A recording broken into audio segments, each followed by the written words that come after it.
Bonjour, je m'appelle Guillaume et je voulais savoir s'il était possible de prévoir le hasard.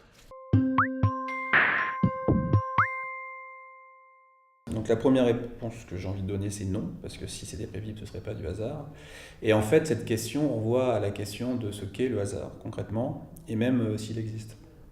Donc par exemple, si on jette une pièce dont les résultats sont pile ou face, a priori, est-ce que c'est vraiment aléatoire, hein, le résultat si on connaissait parfaitement la façon dont on a lancé, l'environnement, le frottement au niveau de la table, on pourrait déterminer avec précision, grâce aux lois de la physique, le résultat, pile ou face.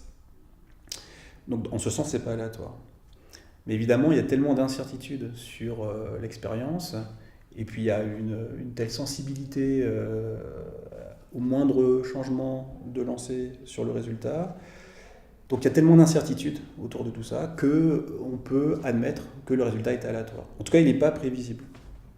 Et donc si on est d'accord avec ce point de vue, on va appeler hasard une expérience non prévisible. Donc en ce sens, le hasard n'est pas prévisible.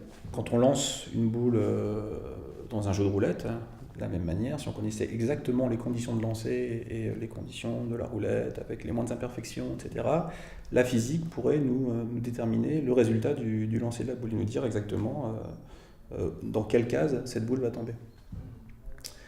Mais il y a tellement d'incertitudes sur ce lancer qu'on n'arrive pas à prédire. Il faudrait mesurer avec précision l'expérience, connaître parfaitement toutes les conditions pour connaître le résultat. Ça rejoint une théorie bien connue, la théorie du chaos, qui dit qu'une infime variation dans une expérience déterministe, une infime variation des conditions initiales peut avoir une influence énorme sur le résultat. Donc là, pour le lancer de la bille, une toute petite variation du poignet au lancer, et le résultat du lancer de roulette est complètement différent.